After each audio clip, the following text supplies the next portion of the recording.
이 교회에 정말 감사를 드립니다. 여러분 행복한 안식일입니다. 오늘 저는 주님의 은혜로 여러분들과 함께 피에 대해서 어, 좀 보고자 합니다. 또 그 피로 인해서 그리스도와 우리가 맺은 언약에 관해서 우리가 살펴보고 어, 그를 통해서 우리가 은혜를 좀 나누는 시간을 갖도록 하겠습니다. 여러분 그리스도와 피로 언약을 맺으셨습니까? 왜 대답이 없으세요? 여러분 그리스도와 피로 언약을 맺으셨습니까? 예, 아멘입니다. 어, 이 말씀을 준비하면서 쭉 정리를 하다 보니까 생각보다 피라는 용어가 너무 많이 나오더라고요. 여러분들 성경을 봉독하시고 어떤 분은 필사까지 하고 계시는데 어, 그것을 느끼셨을 겁니다. 그래서 오늘 다 볼 수는 없겠지만 그리스도의 피와 그리고 그 피를 통해서 우리가 어떤 언약을 맺었는지에 관해서 좀 보도록 하겠습니다. 예, 오늘까지 정말 한 3, 4일 전까지만 해도 마이너스였다가 어제 그저께는 또 12도, 13도 이렇게 느껴지더라고요. 그러니까 제 몸이 너무 더운 겁니다. 그러다가 또 내일부터는 좀 더 추워진다고 합니다, 여러분. 그럼에도 불구하고 저희 동네 들녘에는 여러분 푸릇푸릇한 그런 그 봄의 전령들이 보이고요. 꽃망울도 보이더라고요. 예, 이제 또 봄이 되었습니다. 음, 올해 벌써 두 달이 지나갔고요. 숫자로 따지면 6분의 1이 지나갔습니다. 이제 6분의 5밖에 남지 않았는데 올 한 해 우리가 이 그리스도와 맺은 피로 맺은 언약을 통해서 우리가 무엇을 해야 하는지 생각해보는 그런 저와 여러분이 되시기를 바라겠습니다. 음, 우리가 다 읽었는데요. 제가 다시 한번 읽겠습니다. 여기에는 21절과 22절이 빠져 있습니다. 그러므로 첫 언약도 피 없이 드려진 것이 아니니. 출애굽기에 나오는 사건을 이야기하지요. 모세가 율법대로 모든 계명을 온 백성에게 말한 후에 송아지와 염소의 피와 물과 주홍색 양털과 우슬초를 가져다가 그 책과 언약의 책입니다. 그 책과 온 백성에게 뿌리며 말하기를 이것은 하나님께서 너희에게 명하신 언약의 피라 하였느니라. 예, 언약이라는 단어가 나오고 피라고 하는 단어가 나옵니다. 하나씩 하나씩 보도록 하겠습니다. 예, 여러분 피는 참 우리 사람들에게 매우 소중한 것이지요. 공기도 소중하고 물도 소중하고 피도 소중합니다. 하나도 만약에 없다면은 여러 가지 중에 하나도 없다면 우리는 죽을 수밖에 없겠지요. 그런데 여러분, 내가 공기가 내한테 소중하다, 물이 소중하다 이렇게 느끼시는 분들 혹시 계세요? 솔직하게. 근데 많은 사람들이 손을 드신 분이 계세요? 혹시 다른 교회도 계실 거라고 생각합니다. 그런데 많은 사람들이 공기의 소중함을 몰라요. 왜? 그냥 숨만 쉬면 다 들어오니까. 물. 뭐 집에 물도 있고 뭐 가게에 가면 물 먹을 수 있는데. 그런데 많은 사람들이 이건 아는 것 같아요. 피는 사람에게 정말 중요하다라고 하는 것이 있는 것 같아요. 근데 여러분, 우리가 쉽게 접할 수 있는 공기와 물도 많은 사람들이 제대로 못 접하는 그런 현실도 있습니다. 하여튼 오늘 뭐 그것을 보려는 것은 아니고요. 피가 생명이라고 하는 부분부터 좀 볼까 합니다. 레위기서 17장 14절에 보면 또 11절에 보면은요. 피가 육체의 생명이다 라고 말하고 있습니다. 육체의 피는 그 생명을 위해 있기 때문이다. 제가 좀 중간을 생략했고요. 또 모든 육체의 생명이 피에 있다라고 얘기합니다. 그러면 역으로 말씀을 드리면 피가 없으면 생명이 있다 없다? 없다라는 겁니다. 제가 뭐 혈관에 들어있는 피의 모습을 들어왔는데 하여튼 혈관이 이렇게 생겼다고 그럽니다. 그 속에 지금 피가 이렇게 움직이고 있는 것이지. 기억하시기 바랍니다. 우리 육체의 생명은 피에 있다라고 하는 부분을. 자, 피라는 것이 뭐냐? 사전을 찾아보니까 이렇게 돼 있더라고요. 혈관 속에 흘러서 인체 곳곳에 영양분과 산소를 공급하고 노폐물을 이동시키는 액체. 이게 피의 정의입니다. 그런데 사람의 생명뿐만 아니라 피는 우리 인간관계에 있어서 좀 더 색다른 관계를 이야기합니다. 여러분, 왜 어머니와 자식 간의 관계는 독특합니까? 왜 형제 간의 관계는 다른 사람보다 독특합니까? 예? 왜 그럴까요? 예, 제가 원한 답이 그겁니다. 피를 나눈 관계입니다. 어제 오늘 우리 사랑하는 우리 범준이가 제 눈에 아주 좀 거슬러게 보여요. 예? 그러나 우리 범준이를 볼 때 저도 그 마음을 떨칠 수가 없어요. 내 피가 흐르는 생명체라는 것을 떨쳐버릴 수가 없습니다. 그것은 우리가 피를 나눴기 때문에 그렇지. 여러분들도 살면서 내 형제, 내 핏줄, 여러분 그것은 뭐냐? 피를 나눈 관계이기 때문에 그렇습니다. 부모는 말할 것도 없고 형제도 그렇게 피를 나눴지. 근데 묘한 거는요. 부부는 피를 나눴습니까? 안 나눴습니까? 그렇죠. 그런데 제가 지난 시간에 뭐라 그랬어요? 여러분, 교회와 하나님과의 관계가 뭐다? 부부이다라고.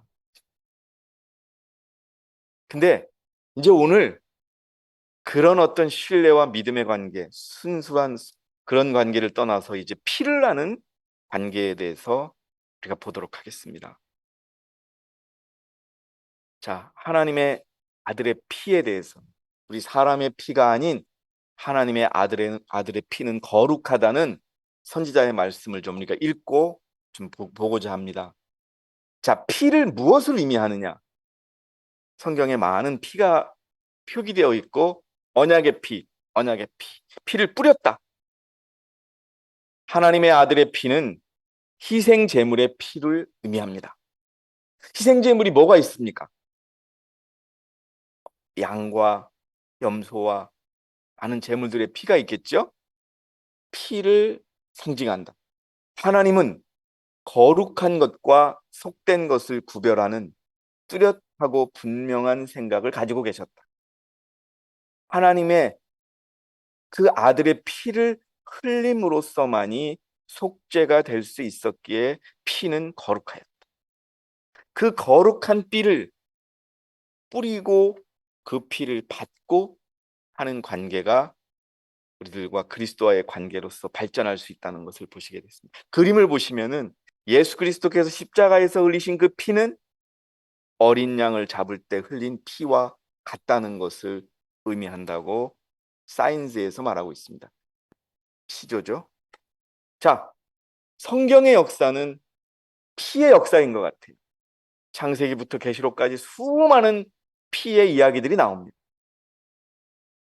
우리가 아담과 하와가 죄를 지었을 때 하나님께서 그들에게 가죽옷을 입혀주기 위해서 어린 양은 피를 흘리게 됩니다. 또 아벨이 가인과 다른 하나님께 제사를 드릴 때도 양떼 가운데서 첫째 새끼들, 그 살찐 새끼를 피로써 하나님께 바쳤던 이야기를 우리는 알고 있습니다.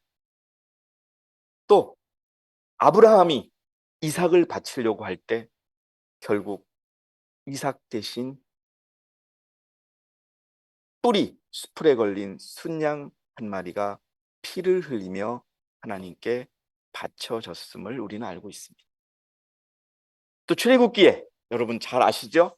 바로 6월절에 결국 흠과 점이 없는 어린 양의 피를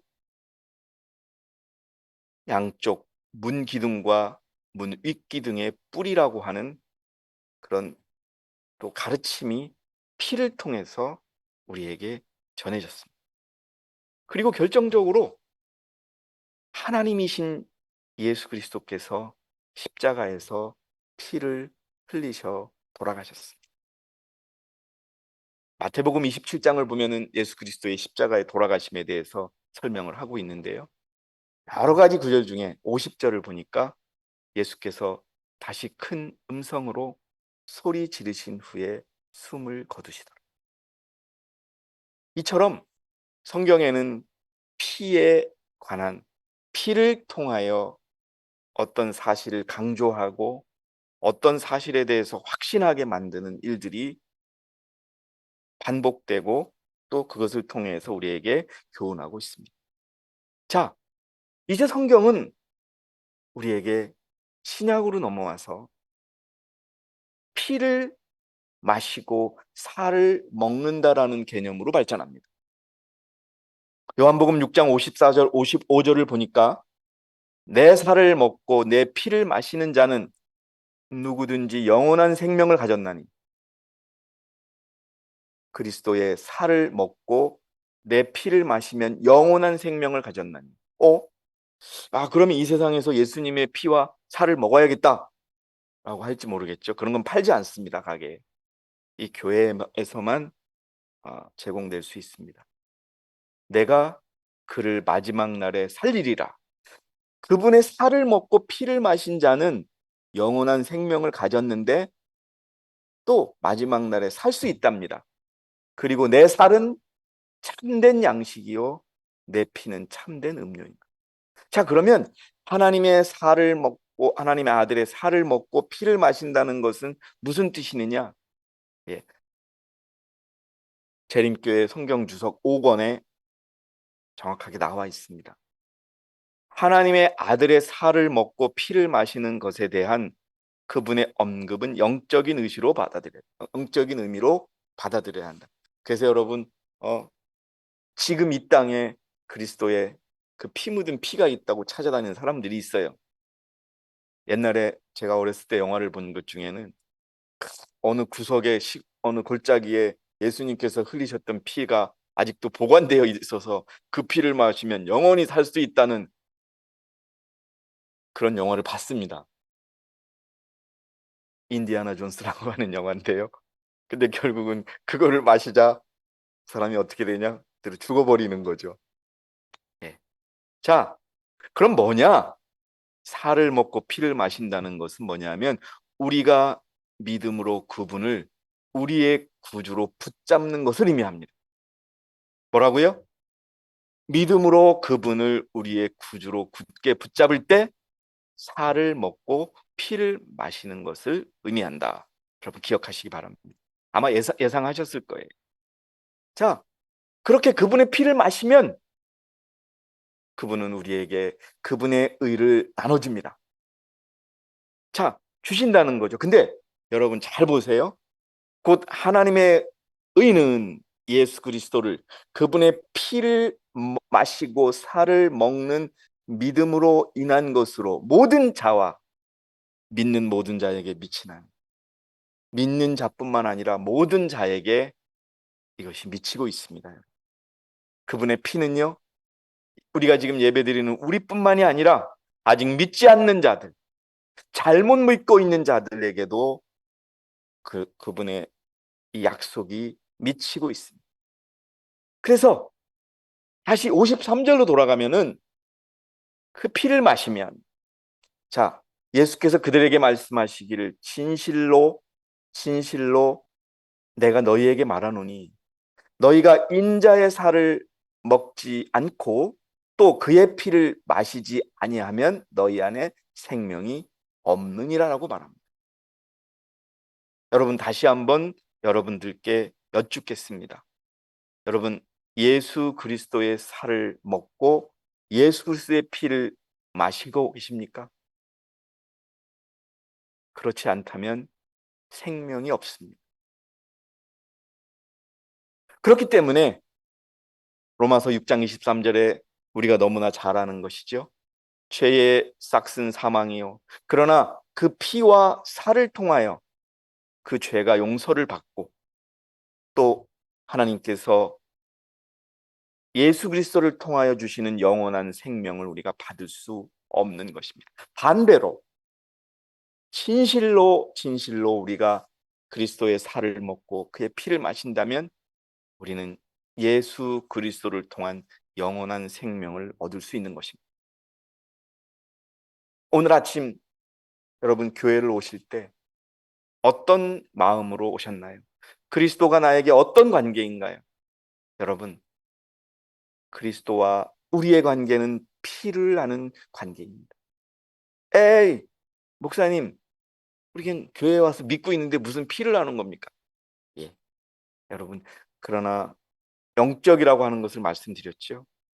그분의 피를 마시고 살을 먹을 때 우리에게 영원한 생명이 있다는 것을 잊지 마시기 바랍니다.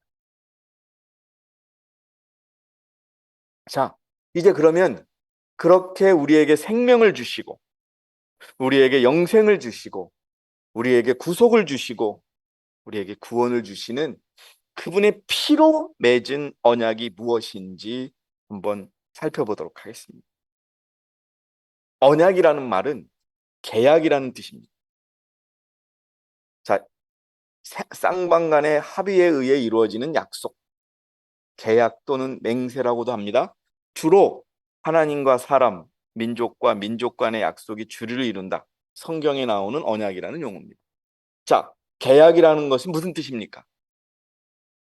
제가 몇 년 전에 여러분에게 계약의 당사자는 누굽니까? 라고 그랬을 때 여러분 혹시 기억나시는 분 계세요? 계약의 당사자. 이게 몇 년도인지는 모르겠지만은 사법시험 3차 시험 문제입니다. 판사가 되고 검사가 되고 변호사가 되는 사람들을 마지막으로 테스트하는 시험에 나왔던 겁니다. 계약의 당사자는 누구냐? 쉽게 말씀드려서 너 할래? 나 할게. 이게 계약입니다. 그럼 어떻게 일을 할게? 너는 돈을 줘. 이게 계약입니다.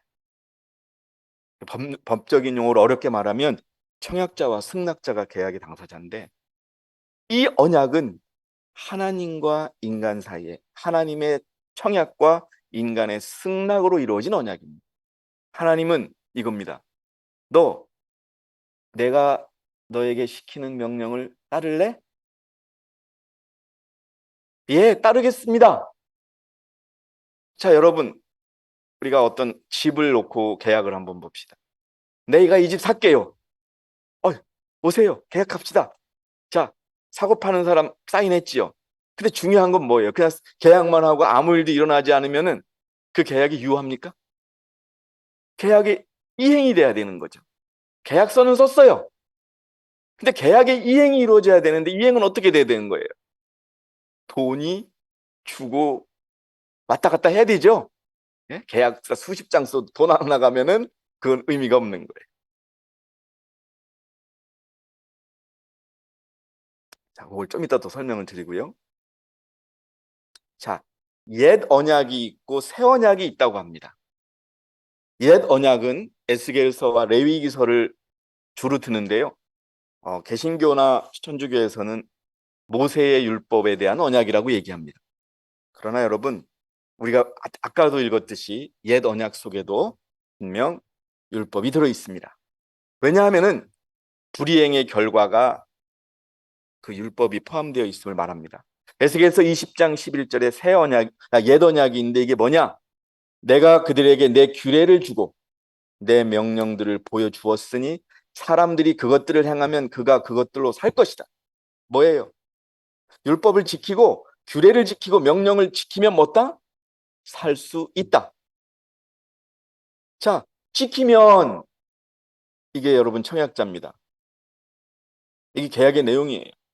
근데 그 계약을 지키지 않으면 어떻게 돼요? 신명기 27장 26절에 이 율법의 모든 말씀을 행하려고 확정하지 않는 자는 저주를 받으리. 개역 성경을 보시면은 여러분이 더 이해가 쉬우실 텐데, 예? 이 율법을 행할 이 율법을 행하지 않는 자는 저주를 받으리라 이렇게 나와요. 근데 제가 왜 이걸 굳이 또 여러분에게 말씀드리냐면 이 말씀이 더 정확한 거예요. 이 율법의 모든 말씀을 행하려고 확정하지 않는 자는 저주를 확정한다는 게 무슨 뜻입니까? 사인하지 않는 자, 하나님과 언약하지 않는 자는 저주를 받는 것입니다. 자, 레위기서도 마찬가지예요.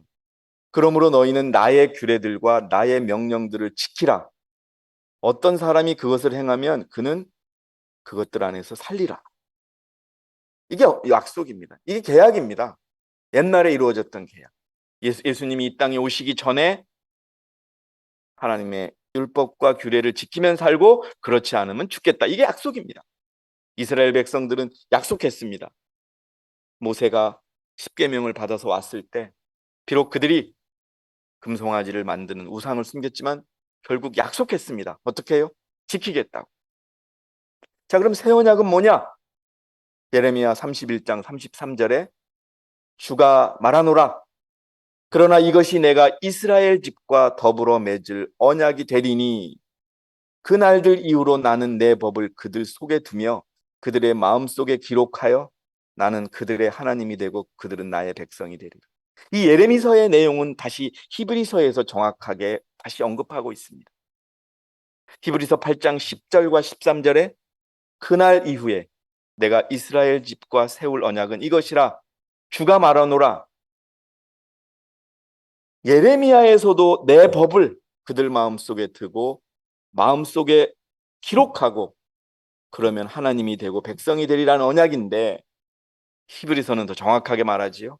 내가 내 율법들을 그들의 생각에 두고 그들의 마음에 그것들을 기록하리라. 오늘 양성은 자매가 우리에게 말씀하려고 하는 시상하부나 이런 내 속에 명확하게 하나님은 율법을 새겨주시는 겁니다. 그게 약속입니다, 여러분. 하나님의 약속. 언약. 나는 그들에게 하나님이 되고 그들은 내게 백성이 되리라. 그가 말씀하시기를 새 언약이다. 자, 여러분, 이스라엘 백성들이 막 규례와 율법을 지키는 거 안 지키면 어떻게 돼요? 제사장이 누구 안 지켰다고 막 끄집어내고 벌하고 그러지요. 예수님이 돌아가신 이후에는 여러분 마음에 새기게 되고 마음을 본다는 것입니다. 자, 부조와 선지자 372페이지에 보니까 옛 언약의 조건은 순종하라 그리하면 살리라였다. 그러면 새 언약은 뭐냐? 새 언약은 더 좋은 약속, 즉 죄의 용서의 약속과 마음을 새롭게 하고 마음을 하나님의 율법의 원칙과 일치하게 하는 하나님의 은혜의 약속 위에 세워졌다. 하나님과 우리 사이에 언약이 하나 다시 새로워졌는데 뭐냐? 죄를 용서하신다는 약속이 하나 있고요. 그 다음에 마음을 새롭게 하고 마음을 하나님의 율법의 원칙과 일치하게 하는 하나님의 약속이 있다라는 거예요. 언약의 기초는 율법이었고요. 자, 이걸 제가 또 한 가지 1904년도에 쓰여진 편지의 내용을 좀 읽어드리겠습니다. 새 언약하에 영생을 얻는 조건은 옛 언약하에서 영생을 얻는 조건과 꼭 같다. 즉 온전한 순종이다. 뭐에 대한 순종이다? 율법에 대한 순종. 여러분, 그럼 안식일만 지키면 되는 겁니까? 여러분, 거짓말하는 것과 안식일을 지키는 것이 여러분 같이 갈 수 있습니까? 만약에 우리가 사소한 거짓말을 한다 하더라도 우리는 안식일을 범합니다. 아시죠? 10개를 지키다 하나를 범하면 10개를 다 범하는 것이니라 성경은 말하지요. 우리가 좀 이런 부분에 좀 둬야 됩니다. 남의 것을 훔치잖아요. 안식일 지킨 게 아닙니다. 왜? 그것이 율법의 원칙입니다. 옛 언약이나 새 언약 모두 뭐냐? 율법에 대한 온전한 순종이다. 새롭고 더 좋은 언약, 이게 새 언약이죠. 그리스도는 그들이 만일 믿음으로, 여러분, 이게 그리스도의 살과 피를 먹는 거예요. 믿음으로 그분을 개인의 구주로 받아들이면 율법을 범한 자들을 위해서 율법을 성취시켰다. 여러분, 진정으로 여러분께 권면드립니다. 그분의 살과 피를 마시기 바랍니다. 그 의미를 깨달으시기 바랍니다. 자, 언약의 내용을 좀 분석을 해봤습니다. 자, 언약의 당사자는 하나님과 납니다. 하나님은 무엇을 우리에게 주시느냐? 구속을 주십니다. 축복을 주십니다. 그러면 나는 뭐를 해야 됩니까? 계명을 지키는 겁니다, 여러분. 무엇을 통해서 나는 계명을 지킵니까? 믿음을 통해서 계명을 지킵니다. 그러면 그분은 그분의 구속을 우리에게 어떻게 주십니까? 그분의 피로 주신다는 겁니다. 그분은 말씀만 하시면 다 되는 분이에요. 우리 지한 하나님은 이 땅과 지한이를 뭐로 만드셨어요? 말씀하셔서 만들으셨어요. 그냥 우리에게 지한이 용서해줘, 제린이 용서해줘 이러면 끝인데 그게 아니라는 거예요. 그분은 그분의 피로 우리를 구속하셨다는 거. 그럼 우리는 뭐냐? 계명을 어떻게 지키느냐? 믿음으로 지킨다는 겁니다, 여러분. 이게 언약의 법률 관계입니다. 자, 다시 한번요. 당사자는 하나님과 나 사이의 언약인데 구약의 약속이나 신약의 약속이나 똑같다는 거예요. 뭐냐? 우리가 사는 방법은 뭐냐? 그분이 우리에게 영생을 허락하셔야 돼요. 구속을 주셔야 돼요. 근데 그분이 원하는 건 뭐예요? 그냥 주시나요? 응? 그분이 우리에게 그냥 구속을 주시나요? 아니에요. 무엇을 해야지 우리에게 구속을 주세요? 계명을 지키는 걸 주시는 거예요. 이거 계약은요, 여러분, 명확하잖아요. 아까도 집 사는데 계약의 조건이 이행 안 되면 그 계약은 유효합니까? 무효합니까? 깨지죠. 만약에 우리가 계명을 지키지 않으면 이 언약은 깨지는 거예요. 그냥요, 교회 나오고 11금, 12금, 아까 12금 말씀하셨죠? 예, 우리 교회에 서울교회부터 시작이 됐습니다. 12금 얘기를 처음 하셨을 때 서울교회 분들의 얼굴은 새카매졌어요. 난 기억합니다. 11금도 그런데 12금까지? 근데 여러분, 그것은 축복이었습니다. 예? 여러분, 한번 개신교회 가보십시오. 예? 천주교회 가보십시오. 12금을 우리처럼 그렇게 축복으로, 그래서 축복받는 교회가 어디 있습니까, 여러분? 여러분, 그렇게 하나님의 지시와 명령을 따르는 것은 축복입니다. 그래서 여러분 기억해 주시기 바랍니다. 그래서 제가 말씀드리고 싶은 거는 하나님은 돈을 어떻게 치렀느냐? 그분의 피로 치렀다는 거예요. 피로. 이 말은 뭐예요? 그분이 목숨을 내놓고 우리에게 구속을 주신다. 어떤 경우에? 우리가 계명을 지킨다면. 그냥 그분은 그냥 우리 정성구 형제 구원 이렇게 하면 구원이에요. 근데 그게 아니라 뭐라고요? 피로. 내가 정성구 이 형제를 위해서 피를 흘렸다는, 피를 발라주신다는 겁니다, 여러분. 그러니까 우리가 그분의 피를 먹고 마시라는 겁니다, 여러분. 자, 1897년 원고 148에 있는 나와 내용인데요. 하나님의 백성들은, 자, 보세요. 그리스도의 의를 통한 더 좋은 언약의 통치하에 의롭다함을 얻는다. 옛 언약보다. 언약이란, 자, 여러분, 이게 이제 제가 설명드린 내용이 나와요. 언약이란 양편이 다 스스로를 묶는 계약이요. 쌍방이 다 어떤 조건들을 성취시켜야 하는 뭐다? 계약이다. 하나님도요, 그냥 말만 해서는 안 되는 계약인 거예요, 이거는. 근데 하나님은 뭘 이행하셨다? 피로 목숨을 바쳐서 약속을 지키셨다는 겁니다, 여러분. 예? 감사해야 되지 않겠습니까? 공짜가 아니에요, 이 계약은. 우리도 할 게 있다는 거예요. 우리는 뭐예요? 계명의 이행입니다, 여러분. 그럼 구약 때부터 지금까지 똑같은 거예요. 율법이 없어졌다, 율법이 파해졌다, 계약의 내용을 모르는 겁니다, 여러분. 계약을 무슨 계약을 했는지를 모르는 거예요. 예? 그리고 믿기만 한다면 된다는 것이죠. 다시 한번 읽을게요. 언약이란 양편이 다 스스로를 묶는 계약이다. 하나님도 그 언약 속에 묶여 있어요. 그래서 돌아가신 거예요. 그래서 피를 흘리신 겁니다, 여러분. 인간은 하나님의 말씀 가운데 자세히 설명되어 있는 조건들을 이행하시겠다는 하나님과 계약을 맺는 것이다. 이 계약 이행하셔야 됩니다, 여러분. 계약의 이행이 없으면 그 계약은 무효입니다. 아무리 교회 나오고 아무리 안식일 지키고 해도요. 안식일을 지키는 건 좋죠. 다른 계명조차도 지켜야 됩니다. 거짓말하지 말고, 간음하지 말고, 도둑질하지 말고. 자, 베드로의 서신 베드로전서 1장 2절에는 피 뿌림으로 택함 받은 자들이라는 정말 감사하고 의미심장한 말이 있어요. 그래서 어떤 사람들은 구원받을 자는 정해져 있다라고 이 성경 구절을 많이 사용하긴 하지만 그런 의미는 아닙니다. 곧 하나님 아버지의 미리 아심, 이걸 가지고 칼빈주의자들이 주장을 하죠. 자, 미리 아심을 따라 성령의 거룩해 하심을 통하여 순종함과 예수 그리스도의 피 뿌림으로 택함을 받은 자들, 여러분이십니다. 피 뿌림으로 택함을 받으셨어요. 피 뿌림으로 택함을 우리가 배웠지 않습니까? 그분은 피를 뿌리셨고 우리가 그 피를 마실 때 우리는 계약에 이루어지는 것입니다.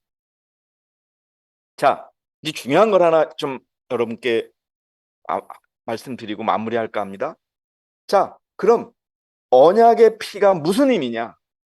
그럼 언약과 피가 있으면 되고 예수님 피 흘리셨으면 되는데 그 또 다른 무슨 의미가 있느냐? 여러분 굉장히 중요한 의미가 있습니다. 히브리 19장 20절 21절 우리가 읽은 것도 읽고요. 안 읽었죠, 이거는. 이제 양들의 큰 목자이신 우리 주 예수를 죽은 자들로부터 다시 이끌어내신 평강의 하나님께서 영원한 언약의 피를 통하여, 여러분 이제는 언약의 피가 나오는데 영원한 언약의 피가 나옵니다. 그 피를 통하여 모든 선한 일에 너희를 온전케 하사 그의 뜻을 행하게 하시고 예수 그리스도를 통하여 그분이 보시기에 참으로 기쁨이 되는 것을 너희 안에서 이루시기를 원하노라. 영광이 그분께 영원 무궁토록 있을지어다. 아멘. 자, 이제 하나님께서 그리스도의 그 피가 영원한 언약의 피고, 언약의 피인데, 계약의 피인데, 그 피로 인해서 우리가 계약을 이루어야 되는데 그분이 하시는 것이 뭐냐? 우리를 온전케 하시고 그분의 뜻을 행하게 하시고 그분이 보시기에 좋게 하신다는 겁니다. 자, 그럼 이건 무슨 사건을 의미하느냐? 구약의 출애굽기 24장에 나와 있는 사건입니다. 무슨 일이 이루어졌는지를 우리가 봐야 합니다. 우리가 읽었는데요. 자, 더 구체적으로 한번 보도록 하겠습니다. 이 그림입니다. 지금 예? 모세가 주의 모든 말씀들을 기록하고 아침에 일찍 일어나서 산 아래에 제단을 쌓고 이스라엘 12지파에 따라 12기둥을 세우고 이스라엘 자손의 청년들을 보내어 주께 소로 번제와 화목제를 드렸다. 자, 번제와 화목제를 드리기 위해서는 소를 잡아야 됐죠. 그리고 거기서 나온 피가 있습니다. 모세가 피의 반을 떠서 대야들에 담고 피의 반은 제단 위에 뿌리며, 자, 그 다음이 중요합니다. 언약의 책을 가지고 와서 백성들이 듣고 있는 데서 읽으니 그들이 말하기를 주께서 말씀하신 모든 것을 우리가 행하고 복종하리라. 백성들이 약속을 합니다. 하더라. 모세가 피를 떠서 백성들에게도 뿌리고 말하기를 언약의 피를 보라. 이는 주께서 이 모든 말씀에 관하여 너희와 맺으신 언약이라 하더라. 피를 뿌림으로 인해서 언약의 책에도 뿌리고요. 백성들에게도 뿌립니다. 언약의 피를. 이것은 영원한 인침입니다. 확정하는 것입니다. 1899년 원고 92에 보면은 그리스도의 속죄는, 그리스도께서 흘리신 피는 영원하신 은혜의 언약으로 영원한 인침을 받으셨다. 확실하게 그분은 계약을 이행하셨다는 겁니다, 여러분. 단 하나의 조건, 우리가 믿음으로 그분을 개인의 구세주로 받아들이고 우리가 그분의 율법을 행하면, 그분의 규례를 행하면 우리는 어떻게 된다? 영원한 구속을 받을 수 있다는, 그것이 아직까지 유효한 것입니다. 그것은 인간 가족들에게 보내시는 자유로운 은혜의 교신을 보류에 두시게 된 모든 조건들을 성취시킨 것이었다. 이미 예수님은 계약을 이행하신 거예요. 그러면 무엇이 남았느냐? 우리의 계약 이행만 남았다는 겁니다. 먼저 안식일을 철저히 지키고요. 여러분, 오늘이 우리 어머니의 기일이에요. 우리 형제들이 어머니 기일 됐다고 같이 가자고 막 그러시더라고요. 그래서 사실 그 어머니의 그 기일이라고 그래서 뭐 어머니의 유골을 뿌린 그곳에 대해서 저는 아무런 의미를 부여하지 않습니다. 왜? 그분은 뭐 잠드시고 있고, 그분이 이 땅에서 공유하시던 영적인 경험은 하나님께로 올라갔으니까 그냥 내 마음속에 그분을 추모하는 게 더 큰 의미가 있는 거죠. 정말 아쉬운 것은 그분이 살아계셨을 때 이 예수님을 전하지 못한 그것이 후회될 뿐입니다. 여러분, 이 영원한 인침을 받은 이 계약, 단 하나의 조건, 예수님을 믿고 율법을 지키는 그 믿음을 보여주면 이 계약이 성립되는, 이 계약에 여러분이 진정 사랑하시는 사람들을 초청하시기 바랍니다. 부도가 나지 않고 사기가 있을 수 없는 계약입니다. 그래서 오늘 여러분과 함께 읽은 내용입니다. 여러분, 첫 언약도 피 없이 드려지지 않았습니다. 모세가 율법대로 모든 계명을 우리가 읽었죠? 출애굽기 24장 4절에서 8절까지 모세가 율법대로 모든 계명을 온 백성에게 말한 후에 송아지와 염소의 피와 물과 주홍색 양털과 우슬초를 가져다가 그 책과 온 백성에게 뿌리며 말하기를, 피를 뿌렸다는 겁니다. 인쳤다는 겁니다, 여러분. 이것은 하나님께서 너희에게 명하신 언약의 피다. 도장을 찍으셨어요. 제가 여러분 도장을 하나 찾아봤는데 왜 도장을 찍습니까? 이행하겠다. 거기다가 막 공증까지 하지요. 하나님께서는 이미 인을 치셨습니다. 피를 지불하셨어요. 그래서 히브리서 9장 11절 12절에 그러나 그리스도께서는 다가올 선한 것들의 대제사장으로 오셔서 손으로 짓지 아니한 곧 이러한 건물이 아닌 더 크고 더 온전한 성막을 통하여 염소와 송아지의 피로 아니하고 오직 자신의 피로 한 번 성소에 들어가셔서 우리를 위하여 영원한 구속을 이루셨느니라. 성경이 말합니다, 여러분. 그분이 흘리신 피를 통하여 모두를 위하여서 영원한 구속을 이루셨다. 그분은 이미 그분의 계약을 일행하셨다. 피를 통해서. 이 내용도 한번 좀 읽겠습니다. 그리스도의 죽음과 부활은 그의 언약을 완성시켰다. 계약을 이행하셨다. 그리스도께서는 흠없는 제물로서 그의 먹이를 숙이시고 돌아가셨을 때 보이지 않는 전능자의 손이 성소의 휘장을 둘로 찢으셨을 그때, 여러분, 예수님이 십자가에 돌아가셨을 때 휘장은 찢어졌습니다.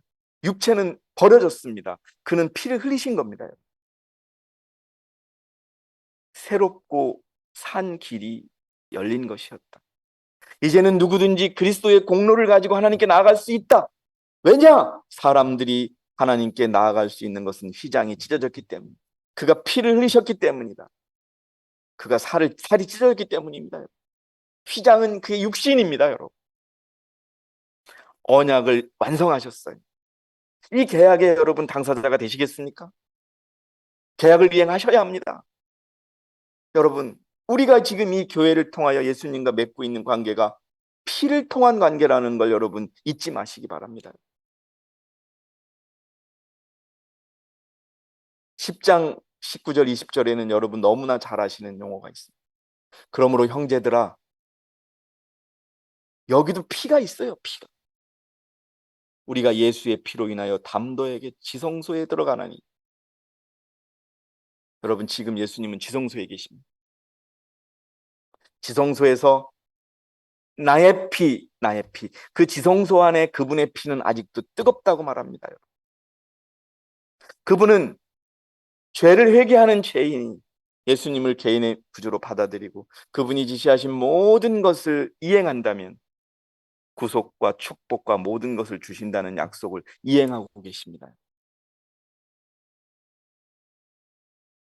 우리 청년들이 이 법칙과 이 원칙을 깨닫기를 원합니다. 목사님이 말씀하신 것은 어른들이나 할 수 있는 일이죠라고 생각하지 마시고 여러분들이 예수님의 피로 담대하게 지성소에 들어가는 우리 청년들이 되길 바랍니다. 그 속에서 예수님을 만나시기 바랍니다. 그가 우리를 위해 바치신 새롭고 살아있는 길로 휘장이 찢어졌다 그랬죠. 근데 여러분 지금 다시 그 육체를 통하여 들어가라고 말합니다. 여러분,